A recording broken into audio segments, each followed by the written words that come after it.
નમસ્કાર વિદ્યાર્થી મિત્રો, અડ્ડા 24/7 ગુજરાતના ડિજિટલ પ્લેટફોર્મ પર આપ સર્વનું સ્વાગત છે. મિત્રો, રાજકોટ મ્યુનિસિપલ કોર્પોરેશનની જુનિયર ક્લાર્કની જે 2021ના વર્ષમાં જે પરીક્ષા લેવાની હતી એના ગુજરાતી વિષયના અને કમ્પ્યુટર વિષયના જે પણ કાંઈ પ્રશ્નો પૂછાયેલા હતા એની આપણે ચર્ચા આ સેશનની અંદર કરવાના છીએ. તો સૌથી પહેલો પ્રશ્ન જોઈએ તો કે સૌથી પહેલો પ્રશ્ન કંઈક ગુજરાતી સાહિત્યને લગતો છે કે નીચેના પૈકી કઈ કૃતિ પન્નાલાલ પટેલની નથી. બરાબર, નીચેના પૈકી કઈ કૃતિ પન્નાલાલ પટેલની નથી? તો મળેલા જીવ એ પન્નાલાલ પટેલની રચના છે. બરાબર, માનવીની ભવાઈ પણ છે અને ભાંગ્યાના ભેરું પણ છે. પણ માણસાઈના દીવા છે એ ઝવેરચંદ કાળીદાસ મેઘાણી સાહેબની રચના છે. કોની છે? ઝવેરચંદ કાળીદાસ મેઘાણી સાહેબની રચના છે. ઓકે, મળેલા જીવ આવે એટલે ખાસ યાદ રાખવાનું કે કાનજી અને જીવી નામના બે પાત્રો ખાસ યાદ રાખવાના. બરાબર, માનવીની ભવાઈ આવે એટલે કાળુ અને રાજુ નામના પાત્રો યાદ રાખવાના. બરાબર, અને આ જે રચનાઓ છે એ પન્નાલાલ પટેલની એક સર્વ પ્રસિદ્ધ રચનાઓ છે. બરાબર, ખૂબ જ પ્રસિદ્ધિ પામનારી રચનાઓ પૈકીની એક રચનાઓ છે. ઓકે, ચલો એનાથી એટલે અહીંયા માણસાઈના દીવા આવશે. ચલો એના પછી છે ગુજરાતી વ્યાકરણમાં કેટલી વિભક્તિઓ આવેલી છે? તો ગુજરાતી વ્યાકરણની અંદર 8 વિભક્તિઓ આવેલી છે. કેટલી વિભક્તિઓ આવેલી છે? 8 વિભક્તિ આવેલી છે. બરાબર છે. એના પછી આગળ વધીએ એ પહેલા જોઈએ કે જો તમે હજી સુધી અડ્ડા 24/7 ગુજરાતની જે એપ્લિકેશન છે આ એપ્લિકેશનને ડાઉનલોડ નથી કરી તો ડાઉનલોડ કરી લો. શા માટે ડાઉનલોડ કરવાની છે? તો કે સાહેબ એના ઉપર તમને એવા ઘણા બધા ફીચર્સ મળે છે કે જે બિલકુલ ફ્રીમાં છે. જેમ કે તમે એના ઉપર કરંટ અફેર્સ વાંચી શકો છો, ડેલી તમે ક્વિઝ રમી શકો છો, જોબ એલર્ટ તમને આપે છે. બરાબર, કોઈ નવી ભરતી આવે છે તો એની અપડેટ તમને આ એપ્લિકેશન આપે છે. સાથે સાથે તમે ડેલી ક્વિઝ રમી શકો છો, વિષય મુજબ ક્વિઝ પણ અહીંયા ઉપલબ્ધ છે. બરાબર, તો એવા ઘણા બધા ફીચર છે જેની તમને બિલકુલ ફ્રીમાં અહીંયા આ એપ્લિકેશન ઉપર એક્સેસ મળી રહી છે. તો વિડીયોના ડિસ્ક્રિપ્શન બોક્સની અંદર એની લિંક આપેલી છે, ત્યાં જઈ અને તમે આ એપ્લિકેશનને ડાઉનલોડ કરી શકો છો. એ ઉપરાંત યુટ્યુબ ચેનલને જો સબસ્ક્રાઇબ નથી કરી તો યુટ્યુબ ચેનલને પણ સબસ્ક્રાઇબ કરી દો, કારણ કે ડેલી બપોરે 2 વાગે અહીંયા આપણે ગુજરાતી વ્યાકરણના પ્રશ્નો જે છે એ સોલ્વ કરતા હોઈએ છીએ. આરએમસી સિરીઝ આપણી ચાલુ છે. બરાબર છે. સોમ, મંગળ, બુધ વીકના 3 દિવસ આપણે જે છે આરએમસી સ્પેશિયલ લેક્ચર હોય છે અને બાકીના જે ગુરુ, શુક્ર, શનિ છે એ 3 દિવસ આપણે જીએસઆરટીસી ના લેક્ચર હોય છે. તો ચેનલને અવશ્ય સબસ્ક્રાઇબ કરી દો. જેમને હજી સુધી ચેનલને સબસ્ક્રાઇબ નથી કરી તે લોકો ચેનલને સબસ્ક્રાઇબ અવશ્ય કરી દો. એ ઉપરાંત યુટ્યુબ ચેનલની આપણે વાત કરી લીધી. બરાબર, ચલો નેક્સ્ટ પ્રશ્ન છે કે નીચેના પૈકી કઈ સંધિ યોગ્ય નથી? બરાબર, નીચેના પૈકી કઈ સંધિ યોગ્ય નથી? બરાબર, તો જો અહીંયા કને રવિ વત્તા ઇન્દ્ર છે. બરાબર ને, તો અહીંયા રસ્વઈ વત્તા દીર્ઘઈ મળે તો દીર્ઘઈ થાય. બરાબર, તો આ તો રાઈટ છે. બરાબર છે. એ ઉપરાંત અહીંયા શું છે તો કે પરમ વત્તા ઈશ્વર, તો અહીંયા કને અ વત્તા ઈ મળે એટલે એ થઈ જશે. બરાબર, એટલે પરમેશ્વર આ પણ રાઈટ છે. ઓકે, વી વત્તા ઉત્પન્ન, તો અહીંયા કયો છે? રસ્વ ઈ રહેલો છે વત્તા અહીંયા રસ્વ ઉ રહેલો છે. રસ્વ ઈ કે દીર્ઘ ઈ પછી કોઈ પણ વિજાતીય સ્વર આવતો હોય તો એનો શું થઈ જશે? એનો ય થઈ જશે. બરાબર, એટલે આ પણ યોગ્ય છે. ઓકે, તો અહીંયા કને મહા વત્તા ઐશ્વર્ય આ અયોગ્ય સંધિ છે. બરાબર છે, ઓપ્શન સી આવશે. એના પછી આગળ વધી તો નીચેના પૈકી કયા સમાનાર્થી શબ્દની જોડ યોગ્ય છે? તો અખિલ અને પુરુ. બરાબર, અચલ તો અવિકારી, અમૃત તો પિયુષ અને અનુપમ તો ધિકાર. તો આમાંથી પહેલી, બીજી અને ત્રીજી આ 3 જોડ છે એ રાઈટ છે. બરાબર છે, પહેલી 3 જોડો રાઈટ છે અને આ અયોગ્ય છે. અહીંયા આપણને યોગ્ય જોડ જણાવવાનું કહ્યું હતું એટલે પહેલી, બીજી, ત્રીજી ઓપ્શન સી રાઈટ આન્સર આવશે. એના પછી આગળ 45મા નંબરનો પ્રશ્ન છે કે નીચેના પૈકી કયા શબ્દના અન્ય અનેકાર્થી શબ્દો યોગ્ય નથી? બરાબર, તો એમાં આપણો જવાબ આવશે અનંત એટલે પાણી, એ યોગ્ય નથી. બરાબર, ચલો એનાથી આગળ વધીએ. નીચેના પૈકી વિરોધાર્થી શબ્દોની જોડી પૈકી કઈ જોડી યોગ્ય નથી? બરાબર, આમાંથી કઈ જોડી યોગ્ય નથી એ કહેવાનું છે. અમીર મુફલિસ રાઈટ છે, અંશ તો છેદ રાઈટ છે, પૂર્વક તો અનુગ રાઈટ છે, પણ અંત તો અનંત જે છે એ રાઈટ નથી. અંત તો શરૂઆત થશે એનો વિરોધાર્થી. બરાબર, અથવા તો એને આપણે પ્રારંભ પણ કહીશું. ઓકે, ચલો એનાથી આગળ ઉચ્ચારણ કે વર્ણનું સામ્ય ધરાવતા પરંતુ ભિન્ન ભિન્ન અર્થભેદ વાળા શબ્દોની જોડીઓ ચકાસો. તો અફર નિશ્ચિત, અફળ તો નિષ્ફળ. બરાબર, અનુસાર તો પ્રમાણે અને અનુસ્વાર તો લોપ છે. તો આની અંદર પહેલી અને બીજી બંને યોગ્ય જોડ છે. બરાબર, આ બંને યોગ્ય છે એટલે અહીંયા આપણો ઓપ્શન ડી રાઈટ આન્સર આવશે. એના પછી આગળ વધીએ. નીચેના શબ્દ માટેના શબ્દ સમૂહ માટેના એક શબ્દની જોડો પૈકી કઈ જોડી યોગ્ય નથી? બરાબર, કઈ જોડી યોગ્ય નથી એ જણાવવાનું છે, બરાબર. તો ઉદાર દિલ રાખવું તે, તો એને અકબર દિલી રાઈટ છે. જેનાથી વસ્તુ ખૂટે નહીં તેવું અક્ષર પાત્ર ની અક્ષય પાત્ર આવશે, બરાબર. અને અક્ષય પાત્ર પણ કહેવાશે, અક્ષર પાત્ર ની અક્ષય પાત્ર કહેવાશે. ઓકે, મોટો ભાઈ અગ્રજ અને ટચલી આંગળી પાસેનો આંગળીનો વેઢો કરપલ, બરાબર. તો આ પણ અયોગ્ય છે, બરાબર. ચલો એના પછી છે આંગળીથી નખ વેગળા, તો ભેદભાવ, બરાબર.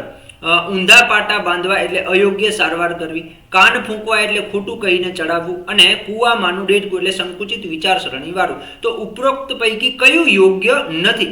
તો આમાંથી આપણો જવાબ આવશે કે બીજા નંબરનું છે કે ઊંધા પાટા બાંધવા એ યોગ્ય નથી, બરાબર છે. બાકી બધા કમ્પ્લીટ છે. ચલો એનાથી આગળ વધીએ તો નીચેની કહેવતો અને તેના અર્થની જોડીઓ પૈકી કઈ જોડ યોગ્ય નથી? તો આમાંથી આવશે કે 12મો ચંદ્રમા એટલે પૂનમનો પહેલો દિવસ નહીં આવે, બરાબર. દાઢીમાં હાથ ઘાલવો એટલે ખુશામત કરવી, રાઈટ છે. રજનું ગજ કરવું એટલે વધારીને વાત કરવી, એ પણ રાઈટ છે.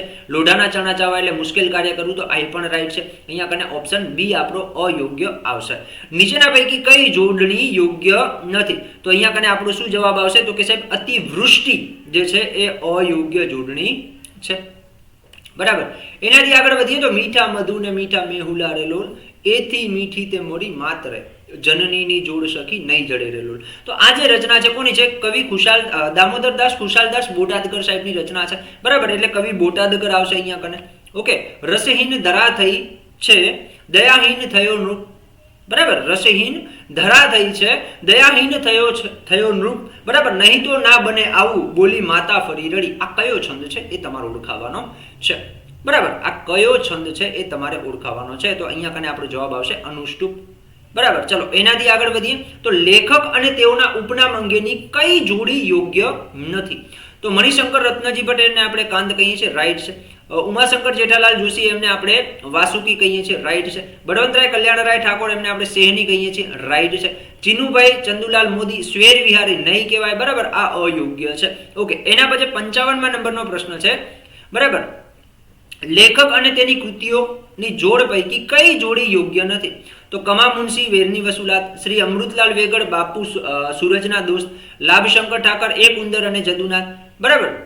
અને પુરુષરાજ જોશી જીવનનો આનંદ. તો આ સ્વામી આનંદની રચના છે, આ સ્વામી આનંદની રચના છે જીવનનો આનંદ, બરાબર. એના પછી છે સીડી અને ડીવીડી ઉપર પ્રોગ્રામ રાઇટ કરવા માટે કયા સોફ્ટવેરનો ઉપયોગ થાય છે? બરાબર. તો એન્ટીવાયરસ તો સોફ્ટવેર કાઢવા માટેનું આવે, બરાબર. ઓએસ એટલે ઓપરેટિંગ સિસ્ટમ, ઓકે. અને નેરો જે છે આ નેરોનો ઉપયોગ શું થાય છે? પ્રોગ્રામને રાઇટ કરવા માટે થાય છે, બરાબર. આ ડેટા માટે આવે એક્સેલ, ઓકે. ડેટા સંગ્રહિત કરવા માટે આવે, ઓકે. તો અહીંયા નેરો આવશે, ઓકે. એના પછી છે હાર્ડ ડિસ્કમાં રહેલ વ્યવસ્થિત ડેટાને યોગ્ય રીતે ગોઠવવા માટે નીચેના પૈકી કયા ટૂલ્સનો ઉપયોગ થાય છે? તો અહીંયા કને શું આવશે? તો કે જે ઓપ્શન એ છે આપણો, શું છે? ઓપ્શન એ છે ડિફ્રેગમેન્ટેશન, બરાબર. અને એના પછી બીજો પ્રશ્ન છે કે દુનિયાની કોઈ પણ વ્યક્તિ બીજી વ્યક્તિ સાથે નિર્ધારિત સમયમાં ઇન્ટરનેટના માધ્યમથી વાત કરી શકે તે પ્રક્રિયાને શું કહેવાય? તો એને કોન્ફરન્સિંગ કહેવાશે, બરાબર. એના પછી 59મા નંબરનો પ્રશ્ન છે કે ઈમેલ એક કરતા વધારે વ્યક્તિઓને એકી સાથે મોકલવામાં કયા ઓપ્શનનો ઉપયોગ થાય? તો આપણે એના માટે BCC નો ઉપયોગ કરીએ છીએ, બરાબર. એના પછી છે ઈમેલ આઈડી બે ભાગમાં વહેંચાયેલ હોય છે, તે ભાગોને જુદા પાડવા કયા ચિહ્નનો ઉપયોગ થાય છે? તો આપણે નો ઉપયોગ કરીએ છીએ, બરાબર. ચલો એનાથી આગળ વધીએ. ચલો કમ્પ્યુટરની પરિભાષામાં નિયમોના સમૂહને કયા નામથી ઓળખવામાં આવે છે? તો એને કહેવાય છે પ્રોટોકોલ. શું કહેવાશે? એને પ્રોટોકોલ તરીકે ઓળખવામાં આવે છે, પ્રોટોકોલ કહેવામાં આવે છે. ચલો એનાથી આગળ વધીએ તો રાજ્ય સરકાર દ્વારા વર્ગ 3 ના કર્મચારીઓ માટે કમ્પ્યુટર સંબંધિત કઈ પરીક્ષા ફરજિયાત કરેલ છે?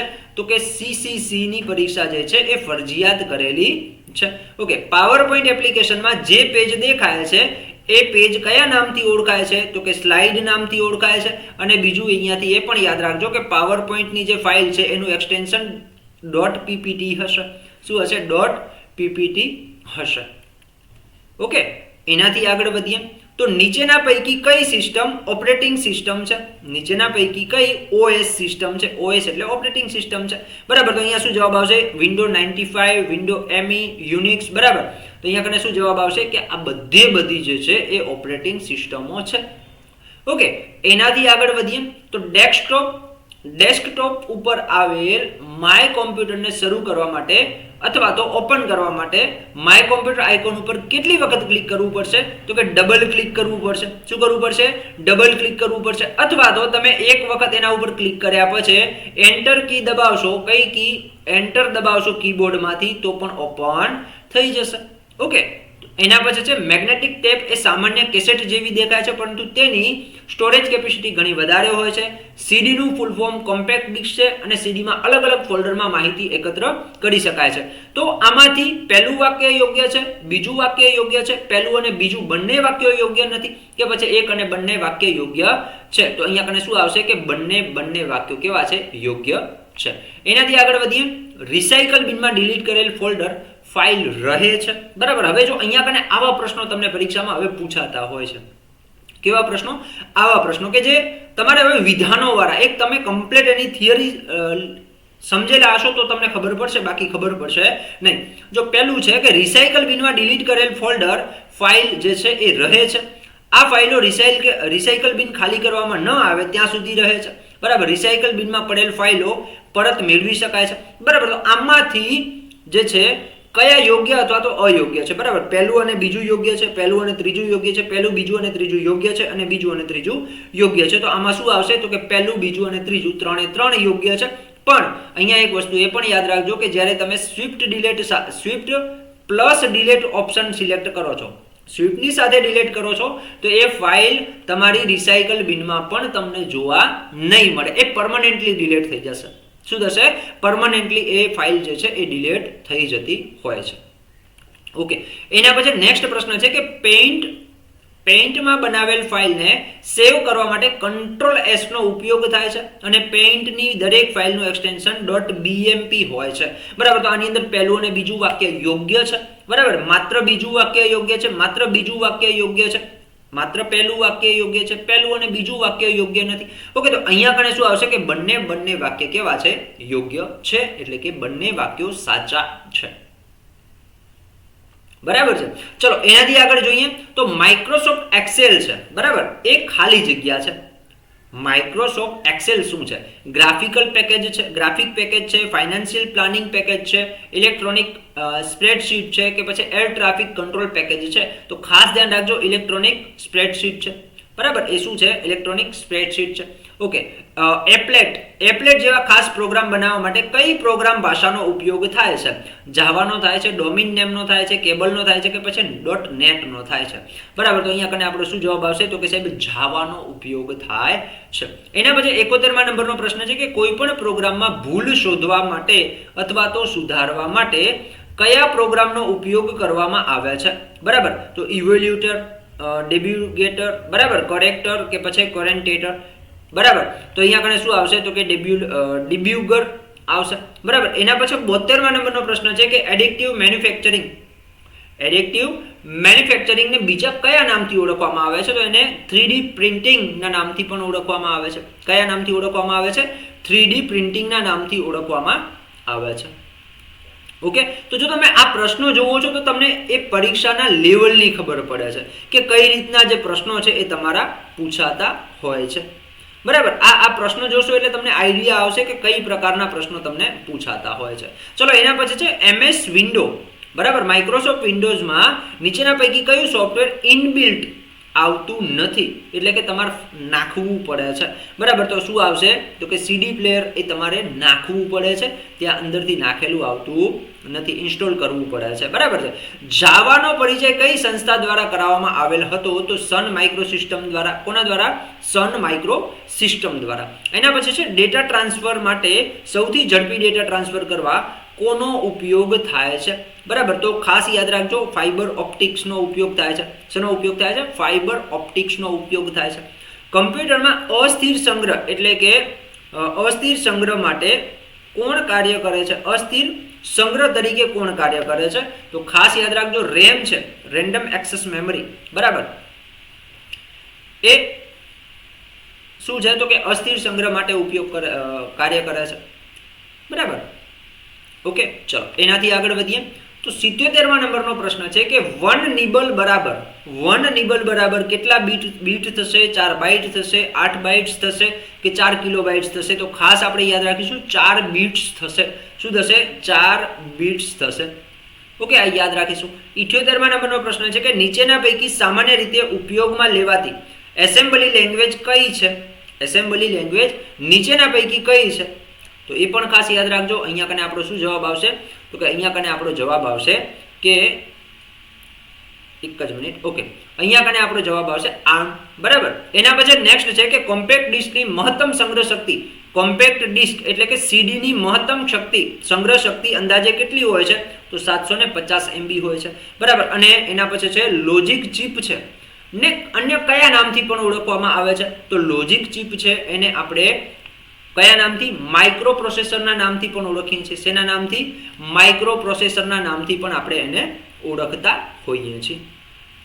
બરાબર.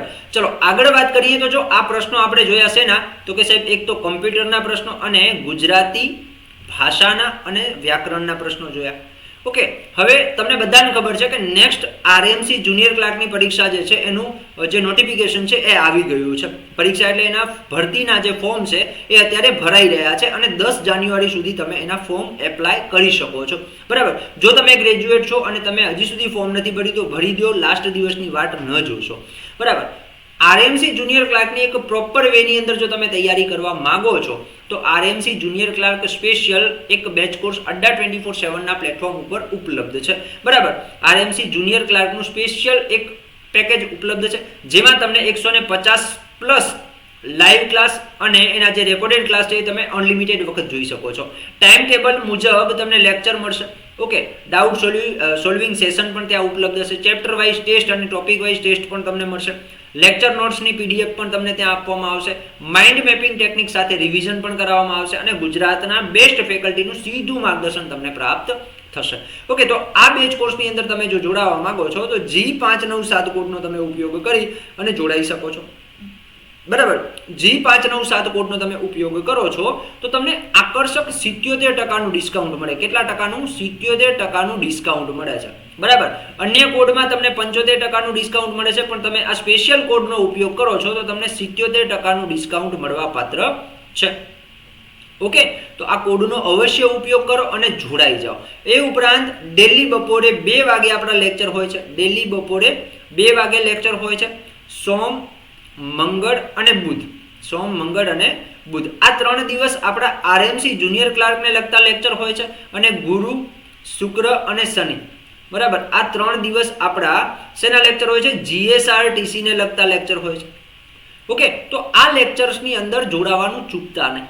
ઓકે, ડેલી બપોરે 2 વાગે લેક્ચર હોય છે. YouTube પર લાઈવ લેક્ચર હોય છે એટલે અવશ્ય જોડાજો. અને આજનું આ લેક્ચર છે એ તમને જો સારું લાગ્યું હોય તો તમારા મિત્રોને અવશ્ય શેર કરજો. ઓકે, વિડીયો સારો લાગ્યો હોય તો એને લાઈક અવશ્ય કરજો. શેર કરવાનો બાકી હોય તો શેર કરજો. કોઈ પ્રશ્ન હોય તો કોમેન્ટ બોક્સની અંદર જણાવજો અને ચેનલની અંદર જો તમે નવા છો તો ચેનલને સબસ્ક્રાઇબ અવશ્ય કરી દેજો. ઓકે મિત્રો, મળીએ નવી માહિતી સાથે આવતીકાલે. ત્યાં સુધી જય હિન્દ, જય ભારત.